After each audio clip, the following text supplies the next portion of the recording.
অনেক বছর আগে এক গরিব বালক শহরে একবেলার খাবারের খোঁজে ঘুরছিল। ক্ষুধায় ক্লান্ত হয়ে একটা বাড়ির দরজায় কড়া নাড়ে। এক ভদ্রমেয়ে দরজা খুলে লজ্জায় খাবার চাইতে পারে না, শুধু বলে, আপনি কি একটু পানি দিতে পারেন? মেয়েটি হাসি মুখে ভেতরে গিয়ে এক গ্লাস দুধ নিয়ে আসে। বালক অবাক হয়ে চেয়ে থাকে। দুধ খেয়ে এসে বলে, আপনি আমার উপর দয়া করলে এই ঋণ আমি কোনোদিন ভুলব না।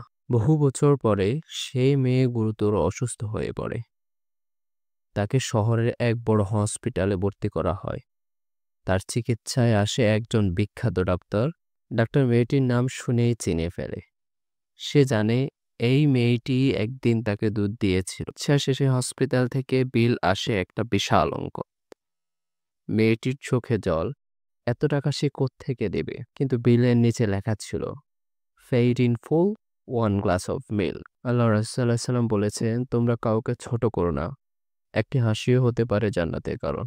মুসলিম হাদিস 2626। দয়া ছড়িয়ে দাও, কারণ এক গ্লাস দুধ কখনো শেষ হয় না।